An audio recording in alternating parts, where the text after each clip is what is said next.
Dans cet exercice, nous avons un triangle rectangle, nous connaissons deux longueurs et on cherche la troisième longueur. Quand on a cette configuration-là, on doit penser au théorème de Pythagore. Pour mieux comprendre, à chaque fois qu'on fait un exercice de géométrie, même si ce n'est pas demandé, on commence par dessiner un croquis. Un croquis, c'est à la règle, mais pas avec les vraies mesures. C'est-à-dire que là, je n'ai pas pris l'équerre pour faire un angle droit. Donc là, je viens de tracer mon triangle rectangle. Je marque les mesures. Avant de marquer les mesures, je vais marquer J. J, c'est là où se situe l'angle droit. Le I et le K, on le met indifféremment à gauche ou à droite. Du coup, KI, il mesure 6 cm. IJ, c'est ce que je recherche. Et KJ, 3 cm. Donc, c'est ce que je viens de vous dire. Quand on a la configuration triangle rectangle de longueur connue, je cherche le troisième côté. C'est le théorème de Pythagore. Quand on fait le théorème de Pythagore, en face de l'angle droit, je sais que j'ai l'hypoténuse. C'est important de repérer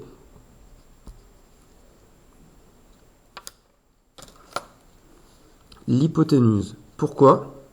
Parce que ensuite, si là où j'ai mon point d'interrogation, c'est l'hypoténuse, je sais que je dois faire une addition. Sinon, là, je n'ai pas l'hypoténuse.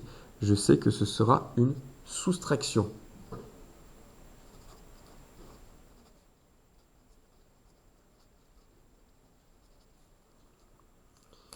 Du coup, maintenant que j'ai fait ça au brouillon, je peux rédiger ma correction. Donc ça, c'est ce que vous devez faire, écrire dans votre copie. Donc, pour pouvoir utiliser le théorème de Pythagore, on doit énoncer les conditions. La condition pour pouvoir l'utiliser, c'est d'avoir un triangle rectangle. Donc j'écris I, J, K est un triangle rectangle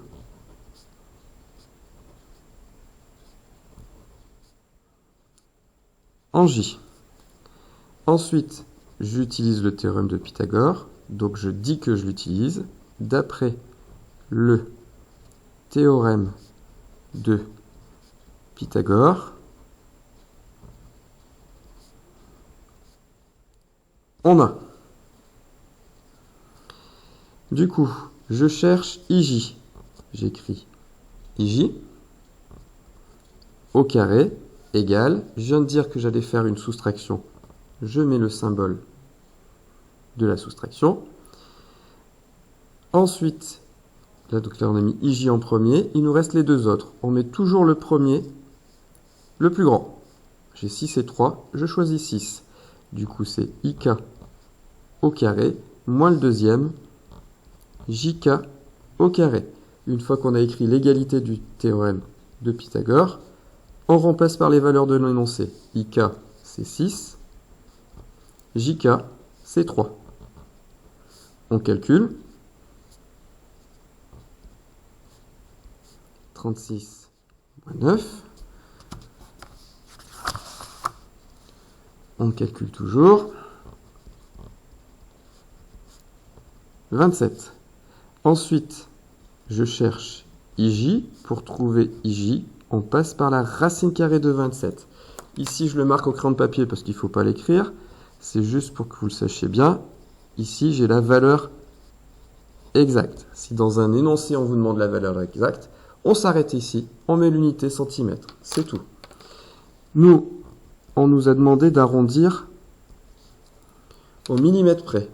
Si j'ai 3,5 cm, qu'est-ce que ça veut dire arrondir au millimètre près? Ici, j'ai mon chiffre des centimètres. Ici, j'ai mon chiffre des millimètres. Du coup, arrondir au millimètre près, et bien on s'arrête à un chiffre après la virgule.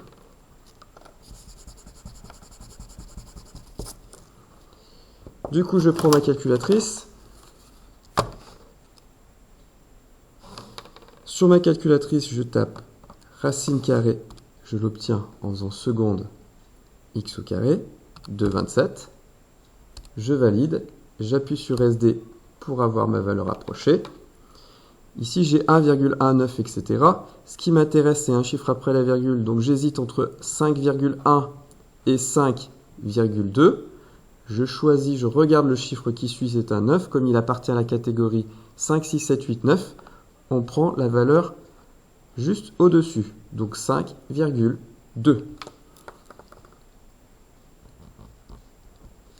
Et on n'oublie pas l'unité centimètre. Attention, quand on a bien fini, on fait bien attention d'avoir mis le symbole environ égal et l'unité centimètre pour avoir tous les points.